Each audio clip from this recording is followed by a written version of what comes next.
In this video, I'll show you how to create terms and conditions for a website. To get started, terms and conditions are a legal agreement between you and your website users that explains the rules for using your website, your services, and your content.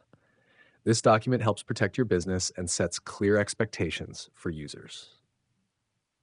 Next, begin by identifying your website purpose. Clearly define what your website offers, whether it's selling products, providing services, sharing content, or running a membership platform. After that, write a user eligibility section. Explain who is allowed to use your website, including any age restrictions or geographic limitations if applicable. Now add a section about acceptable use. Describe what users are allowed and not allowed to do on your website, such as prohibiting fraud, hacking, spamming, or misuse of your services. Next, include a products or services section if you are selling anything.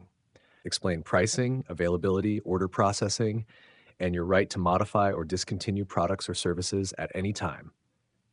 After that, add a payments and billing section. Clearly explain how payments are processed, what methods are accepted, and what happens in case of failed payments, refunds, or chargebacks. Now include an intellectual property section. State that your website content, logo, branding, and materials are protected and cannot be copied or reused without permission. Next, add a limitation of liability section.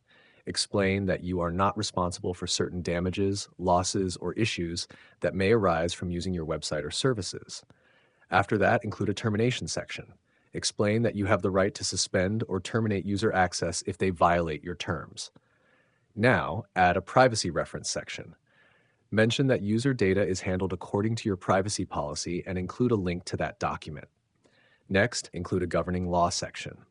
Specify which country or state laws apply to your terms and conditions. After that, add a changes to terms section. Explain that you may update your terms at any time and users should review them periodically. Now make sure the language is clear, simple, and easy to understand. Avoid overly complex legal wording unless you are working with a lawyer.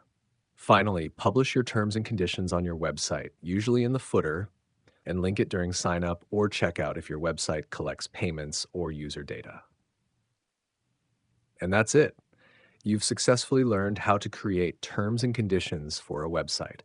If you found this tutorial helpful, make sure to subscribe to Learn with Igor for more tutorials.